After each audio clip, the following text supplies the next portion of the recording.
So here is aerial footage of Asheville, North Carolina. As you can see, massive flooding. It's looks horrific. horrifying. Yeah. I would dread to think what it was like to actually be there. There's some more here. This is Asheville as well. And you can see the aftermath slightly later. Just the Jesus Christ. damage done here. Because in Britain, it's a particularly clement place, right? We're not on any fault lines. We don't get, other than once a generation, if that, a hurricane that's not even as bad as this. I've never seen anything like this. So, we don't have any massive predators. The worst you've got is like a badger. I've been chased by a badger. Hardly any poisonous things. You might once in a blue moon see an adder, maybe once in your life. So, England is like a garden. Yeah. So to Brits, this is just sort of crazy, this sort of stuff, when it happens fairly regularly, it seems to me, in America, right? I mean, Well, America's a giant continent. It does. Yeah, It right, does amaze it's me gonna that happen. people take it in their stride. The same with tornadoes and things like that. They're just like, yeah, it could happen. I'm just like, does that not worry you a bit more? It'd worry me a lot. But here's some more. This is Black Mountain, North Carolina. Here, I think this is some drone footage just of the extent of the flooding. It seems to be almost centralised around the town itself as well there, which is horrifying. And well, quite often settlements, towns are built by rivers, right? Mm-hmm. So if a river bursts its banks... yeah, exactly. This is some more aftermath. This is again North Carolina, but you're starting to get the gist of it. It's crazy. Here's some more. I think this is actually a lake here. But This just seems like a colossal colossal disaster. You'd think that this would warrant a full-scale mobilisation from the federal government. you would think that, wouldn't you? Yeah. So another thing Why that's would they talk about anything else other than this? cutting to Florida as well. Here we have a Tesla catching fire when the garage floods. And supposedly this is something that can happen. So I wanted to include this because it's not particularly intuitive that electric cars catch fire when you put water on them. But apparently they do. Apparently it's salt water in particular. Well, there's a reason that you don't put water on electrics. Yes. But I wanted to include this just so people are aware that if you've got an electric car and it comes into contact with salt water, it can catch fire. So another thing in Florida, they seem to be a bit more adapted to dealing with it because people are going for a jog drinking beer, by the looks of it. Florida man. He's struck once again. I do feel like one of the best ways to deal with it is to do is it Captain Dan in Forrest Gump? Lieutenant Dan. Lieutenant Dan, sorry, Lieutenant Yeah. Dan, yeah. Like just waving his fist at God. Is that the best you've got? Bring it on. I know it's easy for me to say. Yeah, maybe I don't think I'd be risking it. Yeah, no. So in perhaps a more stark image here, this is Florida again. Well, this is lives ruined, Keaton- man. Of course, yeah, this is Thousands you can of see the lives foundations where houses once were, and also the people who are probably in them horrified. Some of them might not have even survived. Well, I mean, It's surprising so few have died yeah. when you look at that. Mm. Right. I think was that- it 138 dead, did you say? 132 so far. 132. At least So that's still the number that I've been able terrible. to get. And moving on to cheers, Samson. Moving on to Tennessee here, I'm going to play some audio of this. This is an entire bridge collapsing because of the flooding. Sorry if it's a bit loud. Get out of the way. I'll turn it down. Bro, get out of the way. Deep wind. Mother Nature doesn't care about your bridge.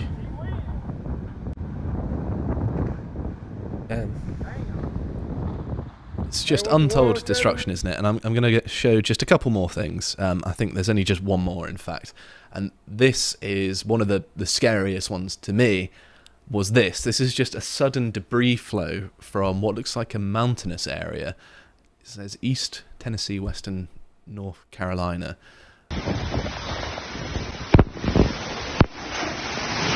The volume because it'd be loud, but just a They sudden... narrowly escaped death. They did, yeah. It's Tell a you what, landslide, right? If you're watching Yes. us and you're in these regions, good I luck. hope you're safe. Yeah, I hope everything's all right. Yeah. But It's I've crazy. always said it's a very, very glib thing to say, but if I lived in a danger zone, I would think about moving.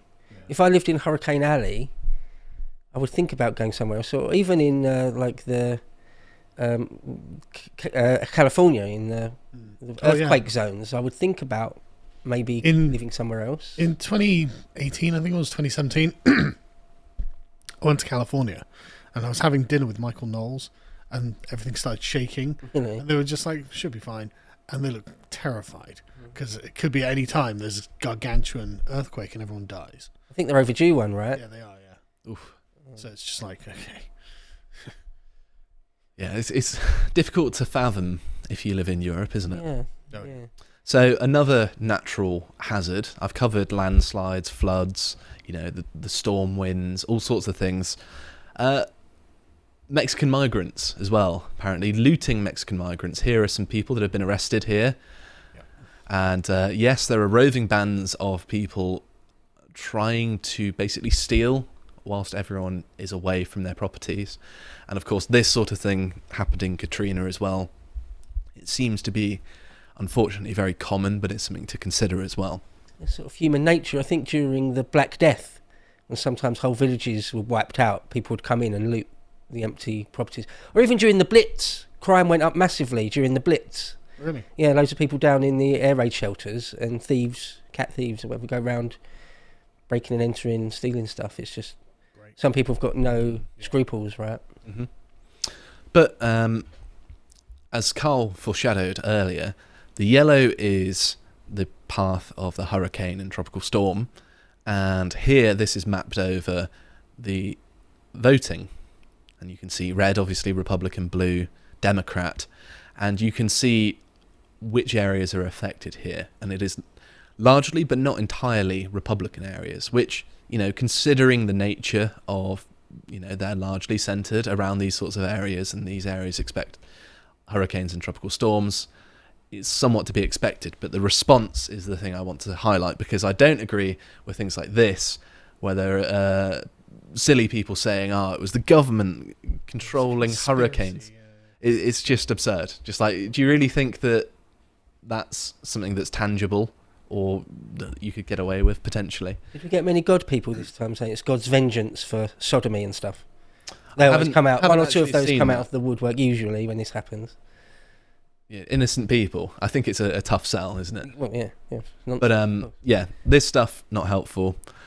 But Trump has spoke about this, and what he said was interesting, because he said, obviously, I don't want to turn a hurricane political, but, and then said some political stuff. So he claimed that the Biden administration was refusing to help Republican governors, and he cited Governor Brian Kemp, who I think he's the governor of Georgia, who claimed that he did speak repeatedly to both Kamala and Biden, and he's a Republican governor saying actually this wasn't true. But he's a suspect property. He is, yes, but I think that there is an aspect of the hurricane that is political. Why isn't this full mobilization? What's the US military doing? Yes, we'll be looking at why there hasn't been much of a good federal response very soon. Yeah. But what I did want to point out is that the Democrats can't complain because of, as Oren McIntyre here points out, that they ran on the George Bush hates black people because Katrina. I was just going to say exactly, make a very, very similar point to that, that from the political side of things, you're damned if you do, if you're damned if you don't. Because if you don't go there, just like George Bush sort of didn't go to the site of Katrina, or at least for quite a while, and people said, you don't care. It's like the Queen not saying anything about Diana's death. It's like, you don't care, you're cold. But if you do go, and if you do talk about it straight away, then you're politicising the tragedy. So it's a bit of a tightrope politically, but just physically help the people, though. Yeah, surely that. Morally, send men, supplies, resources, money, whatever it is that is required to save lives and rebuild these communities. I mean, it's really not very complex, and you think that'd be one of the primary things the government ought to be doing during a natural disaster.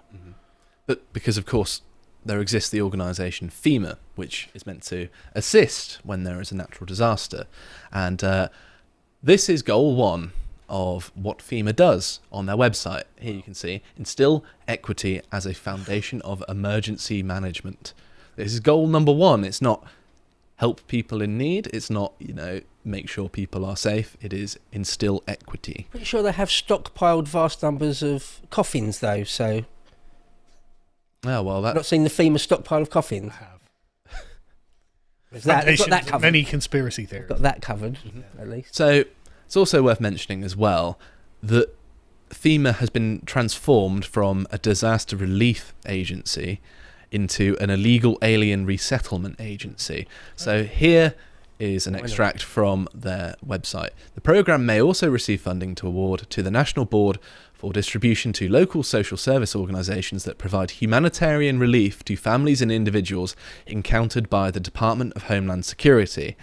And why would they be encountered by the Department of Homeland Security? Because they're breaking into the country illegally.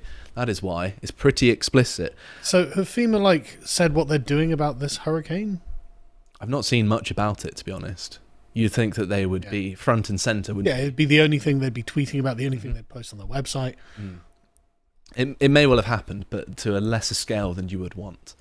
So it's also worth mentioning as well that over $1 billion in taxpayer money has been allocated to this migrant service rather than the disaster relief. And here they're giving money to New York, of course, not subject to, say, hurricane disasters. And of course, New York is known for handing out gift cards and hotels to illegal immigrants, and they're currently suffering with it. And there are other schemes as well. This one for $685 million for more funding for illegal aliens. So this is almost approaching $2 billion in money. And yeah, they've got the equity page as well as many other things. But you get the idea that the agency is not fit for purpose anymore because it's been repurposed for something else. It should be for disaster relief. Instead, it's helping with the migrant situation, which shouldn't be a situation in the first place, obviously. And let's cut to this as well. FEMA's also saying that it's due to global heating. It's not even warming anymore, it's heating. They've changed the language for whatever reason. So they won't save you, but they will propagandize you. Let's assume it is. Get down there and help people out. Mm-hmm. Yeah, doesn't excuse you. Correct. Yeah, sure. Get on with it. Mm-hmm. So here is Kamala Harris talking about this sort of thing. It is our lowest income communities and our communities of color that are most impacted by these extreme conditions and impacted by issues that are not of their own making. And so women. Absolutely. And so we have to address this in a way that is about giving resources based on equity, understanding that we fight for equality, but we also need to fight for equity, understanding not everyone starts out at the same place. And if we want people to be in an equal place, sometimes we have to take into account those disparities and do that work. Yeah, imagine clapping that. Yeah. But, I mean, this is where it's really showing that. Because you had a lot of people saying, well, hang on a second, who's in charge of the United States if Biden is basically out to lunch? And for most of the time, it doesn't really matter because the institutions, the civil service, whatever it is, everything kind of runs itself. But it's in emergency situations like this where it really does matter because a responsible president will come out and say, right, okay, I've spoken to Congress, spoken to the Senate, we've secured however many billions in emergency funding. We're going to get emergency works over there. We're going to make sure there's relief packages for the people who've lost their livelihoods, their homes, blah, blah, blah. We're going to make sure the lives are saved and things are fixed. And at the moment, it just seems like crickets because I've heard nothing from Biden on this. The media gives it very little coverage. Well, here's what Biden had to say. I'm just going to summarize because we're running out of time. But journalist asks, do you have any words for the victims of the hurricane? And he basically says, we've given them all that we have. Are there any more resources that the federal government could be giving them? And he says no. And then shall we cut to 3 days earlier? He gave $2.4 billion of aid to Ukraine. As if where did that money come from? Oh, sorry, no, I need to be fiscally responsible. Oh, yeah, like when? When has the US government been fiscally responsible? 1872 or something, right? Like, so it just... Okay, yeah, can't increase the debt anymore. God. So Republicans have also been pointing out that he was claiming that he was commanding the situation whilst it was ongoing, and they're alleging that he was at his beach house and Kamala was fundraising in San Francisco. So neither of them were at the helm sorting things out. Yeah. Which I can believe. Yeah, it seems perfectly reasonable to me. And to sort of flip it on its head and show how effective a response can be, I'm going to go to how DeSantis dealt with it in Florida, because if anyone's prepared for hurricanes, it is the Floridians, and especially DeSantis. So here is a video. These are all linesmen in one place waiting to go out and repair all of the lines that are downed. It's a massive fleet of them. And you can see here that DeSantis, as time was going on, was posting updates. So this is basically one full day after the actual hurricane itself. They'd already restored 2.175 million homes with power, and then there were only 227,000 outstanding. And then he kept on posting updates. So by this point, basically a day and a bit more, 99% of the state had power, which is very impressive. It's like he's got the best interests of Florida at heart, isn't it? It's almost as though... I don't mean to laugh, but it's just funny to frame it that way. It's like, wow, it's almost like he cares about his state. Yeah, it is. That response from Biden was horrible. It's disgusting. It's absolutely despicable. And then the final thing I wanted to end on is that even though Florida, dealt with the hurricane at its worst, they actually sent their National Guard to send air assets to North Carolina to help them. See, this is what the president should be doing. This is responsible governance. It is, yeah. And also, this is one of the things that even just in a disaster situation individually, if you are prepared yourself, it's not only good for you, it's good for everyone around you, because you can offer help to them. And that is the whole point of these things existing, and if you politicise them, they cease to work. I hope you appreciated that segment from the podcast The Lotus Eaters, and if you want to see what else we're putting out, you can follow Bo's series, Epochs. This time he's talking about Pompey and Caesar, very important topic that. And if you want to follow everything else that we're putting out, you can follow our Twitter account. Thank you very much for watching, and goodbye.